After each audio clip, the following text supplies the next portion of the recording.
At exactly 9:07 a.m., I heard a sound I had never heard in 26 years. Not thunder, not a car crash, not even the sirens that sometimes cut through our quiet street. It was Mrs. Helen Crawford sobbing. And Helen Crawford does not cry. She didn't cry when her husband Robert collapsed in their driveway 3 summers ago. She didn't cry at the funeral. She didn't cry when she started sleeping alone in a house built for 2. But that morning, she was sitting on her porch steps, clutching a stack of papers like they were a death sentence. Because to her, they were.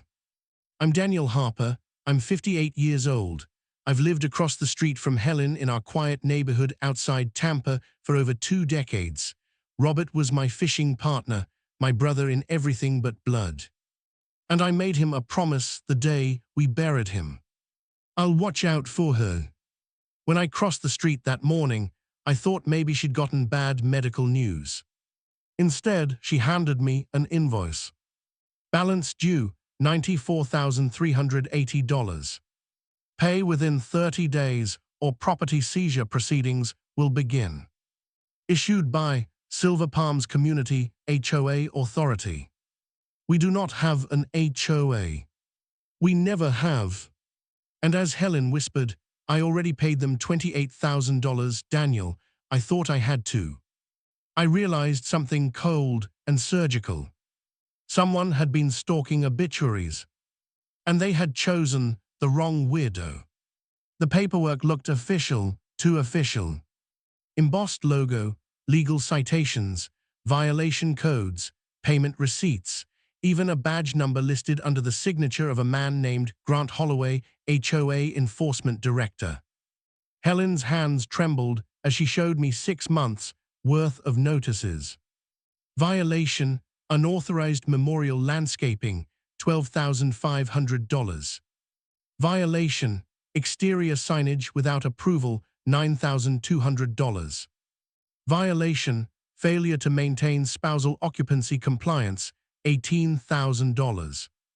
Spousal occupancy compliance. They said, she whispered, that Robert was the registered homeowner, and since he passed, I triggered a review penalty. A penalty for surviving. My chest burned. When did this start? 2 months after Robert died, a man in a Navy uniform knocked, said Robert had ignored prior HOA warnings, said I was legally responsible now. Did he show documents? Yes, he knew Robert's full name, our purchase date, even the mortgage company. That meant research. Targeted research. I flipped through payment confirmations. She had drained savings, tapped life insurance, even pulled from her retirement account. Every time she paid, a new violation appeared. Each one larger than the last.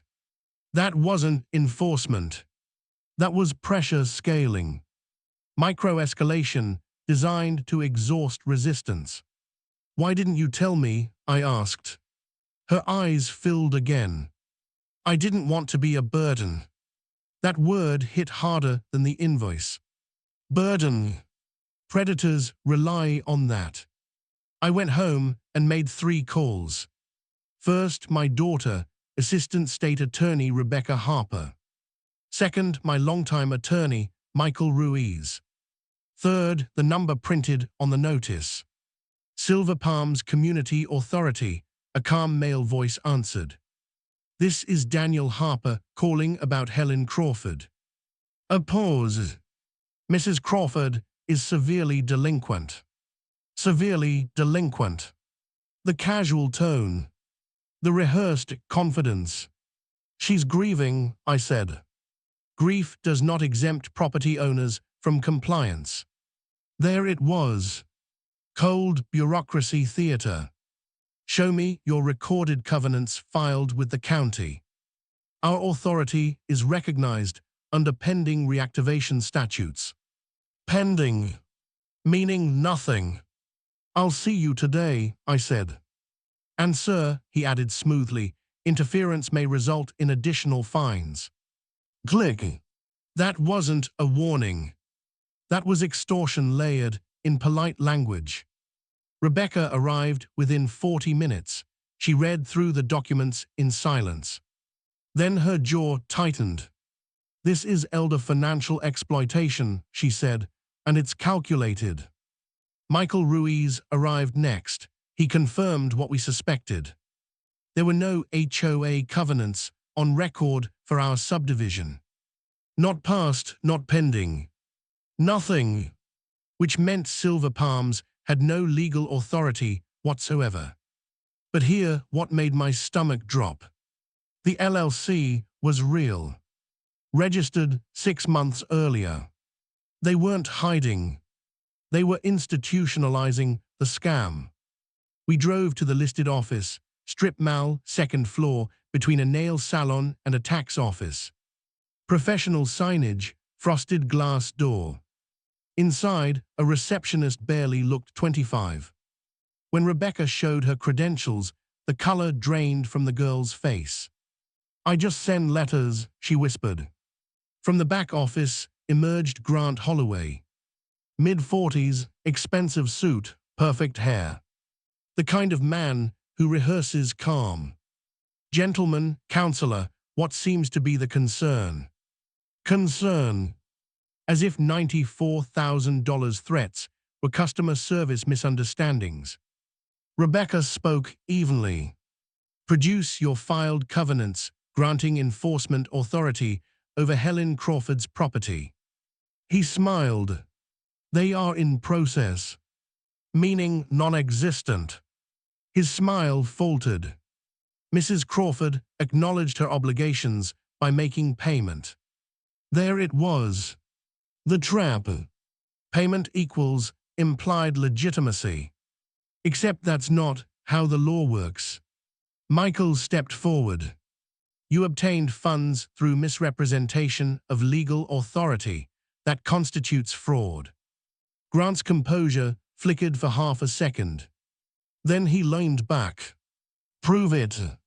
That's when Rebecca did something brilliant. She placed a certified county records report on his desk. Stamped, dated, official. "No HOA exists here. Your enforcement claims are fabricated."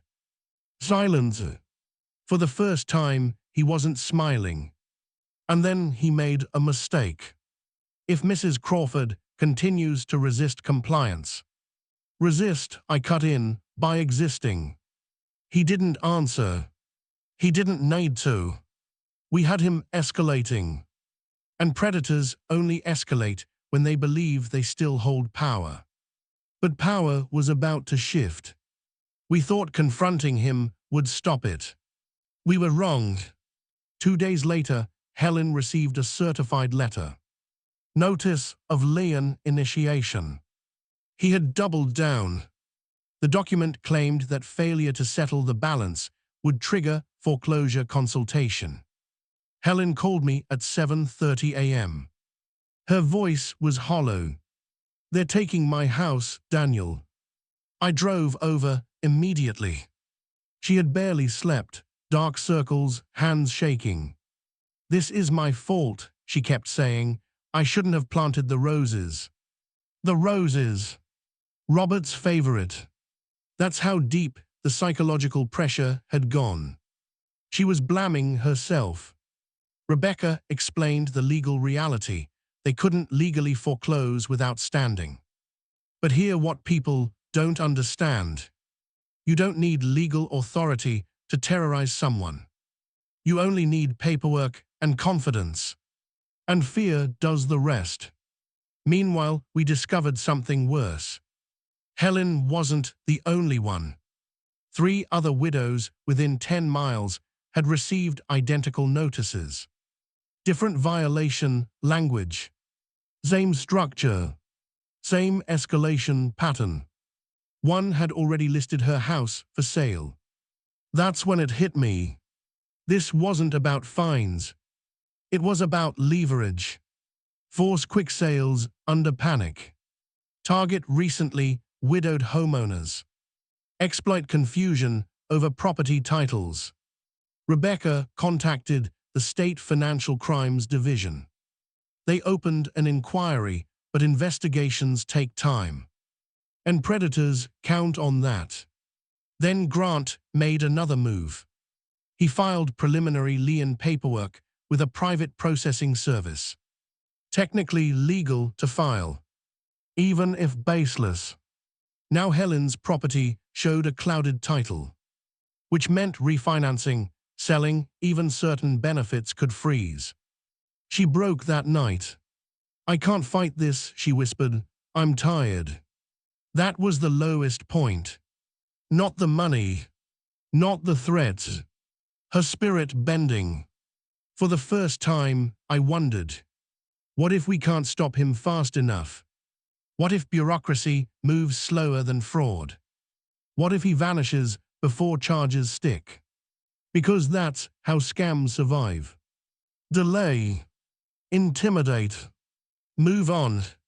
And for 48 hours, it felt like he was winning.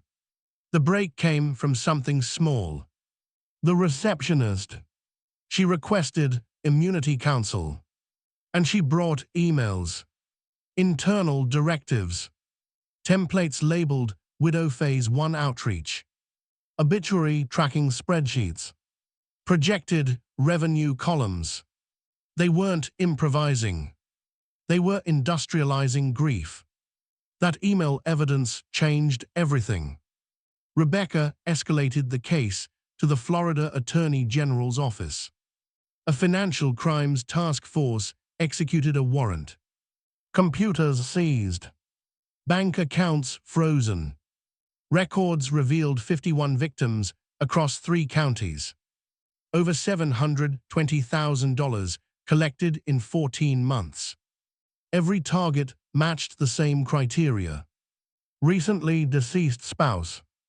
Property owned free or near free. No active HOA. Grant Holloway wasn't enforcing standards.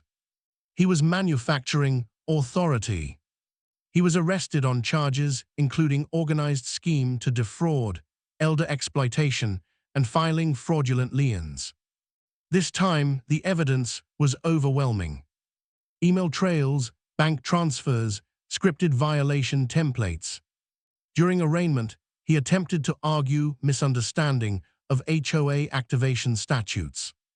But fabricated covenants and falsified enforcement claims are not misunderstandings. They're crimes. Facing stacked felony counts, he accepted a plea agreement. Substantial prison sentence. Mandatory restitution. Permanent prohibition from forming property management entities. But the real justice came at sentencing. Helen stood in court. Not shaking. Not crying. Steady. "You targeted me because I was alone," she said. "You thought grief meant weakness. You were wrong." The courtroom was silent. Even Grant couldn't look at her. And for the first time since Robert died, she looked powerful. Helen got every dollar back. So did the other victims. The fraudulent liens were expunged.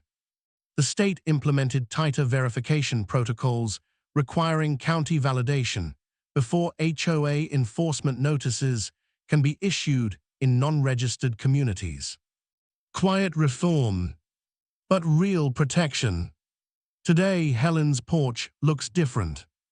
The rose garden is bigger. There's a bench now, and a small brass plaque that reads, "For Robert, still home. Every Sunday morning, I still fish. Sometimes alone. Sometimes with her grandson when he visits." Life didn't rewind, but it stabilized. Grant Holloway believed paperwork could overpower truth. He believed grief could be monetized. He believed widows wouldn't fight. He was wrong. And here's the question that stays with me. How many predators operate simply because good neighbors assume someone else will step in? That morning, I almost stayed in my garage. Almost told myself it wasn't my business. If I had, Helen would have sold her house. 4 others might have lost theirs. And a man would still be harvesting obituaries for profit. So I'll ask you, if you heard your neighbor crying like that, would you cross the street? Or would you close the door?